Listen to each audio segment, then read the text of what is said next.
پکے عقیدے. داتا گنج بخش علی اجویری رحمۃ اللہ علیہ فرماتے ہیں کہ قحط پڑ گیا تھا ملک میں، شہر میں، ہر آدمی پریشان تھا.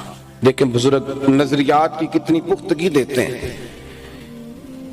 کہتے ہیں کہ قحط پڑ گیا، ہر آدمی پریشان ہے، ہر آدمی. ایک غلام نا تھیلا لے کے، کسی سیٹ صاحب کا غلام، کسی بڑے آقا کا غلام، وہ تھیلا لے کے بازار خریداری کرنے آیا تو پھر بھی بڑا ہنستا، ٹھیلیاں کرتا، موج کرتا، اور سودا خرید رہا ہے تو پھر بھی بڑا ہنس رہا ہے، لوٹ رہا ہے تو پھر بھی بڑا باغ ہے. اچھا سارے لوگ پریشان ہو تو ایک بندہ اس طرح کرے تو تھوڑا چڑ جاتا ہے بندہ کہ یار ہم ٹینشن میں، تجھے کون سی خوشیاں چڑھی ہوئی ہیں. اور گھر میں بھی ماں باپ پریشان ہو تو بچے شرارتیں کریں تو بندہ کہتا ہے چپ کر جاؤ، ہم یہاں اتنے ذہنی دباؤ میں ہیں، تم اتنی شرارتیں کر رہے ہو. اب اس غلام کو داتا صاحب کہتے ہیں سب نے ہنستے مسکراتے دیکھا نا.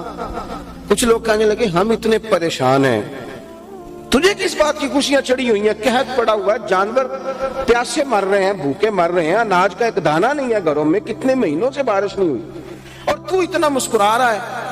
تو یہ داتا صاحب کی سوچ دیکھیں، وہ ہمیں بنانا کیا چاہتے ہیں. چھوڑ دے موٹیویشنل سپیکر کے پاس جانا، آپ میرے داتا صاحب کو پڑھا کریں، آپ حضرت غوث پاک جیلانی کو پڑھیں، آپ خواجہ اجمیر کو پڑھیں، آپ پھر بڑھتے بڑھتے آگے بڑھیں اور حضرت بلال حبشی کو پڑھیں، حضرت سیدنا ابو عبیدہ بن جراح کو.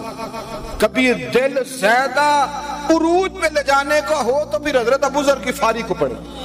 پڑھو ان چمکتے ستاروں کو، پڑھو حضرت عبداللہ ابن مسعود کو، مزہ آ جائے گا. کیا لوگ تھے، کیا اللہ نے نوازا تھا.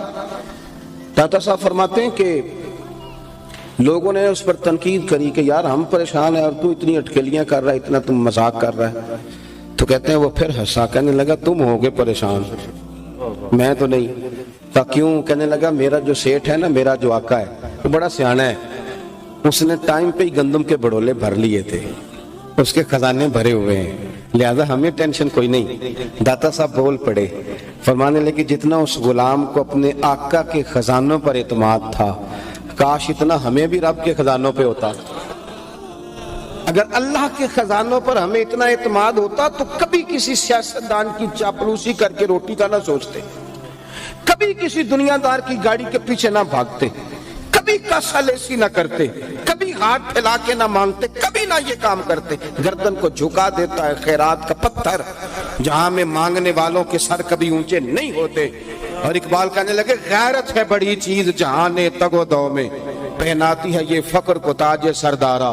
ایک شاعر، وہ شاعر بھی کئی دفعہ بیچارے قابل رحمی ہو جاتے ہیں نا، ناراض نہ ہو جائیں شاعر، لیکن الگ دنیا ان کی بھی، سٹائل ہی بالکل الگ ہے.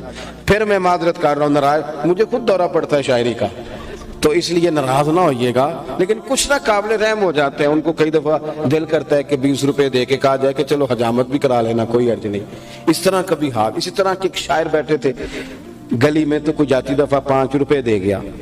اس نے کہا یہ کیا ہے؟ اس نے کہا میں فقیر سمجھ کے دے رہا ہوں. تو شاعر کہنے لگا ضرورت پڑ بھی گئی تو رب سے مانگوں گا، تجھ سے تھوڑا مانگوں گا. اس نے کہا کیا مطلب؟ کہنے لگا یہ آرزوئے کرم اور میں آپ سے کروں، یہ آرزوئے کرم اور میں آپ سے کروں، یہ آرزوئے کرم اور میں آپ سے کروں، یہ بھیک اس کو دیجئے جس کا خدا نہ ہو. یہ خودداری، یہ وقار، اللہ کے خزانوں پر بھروسہ ہمارے صوفیاء کا پکے نظریے.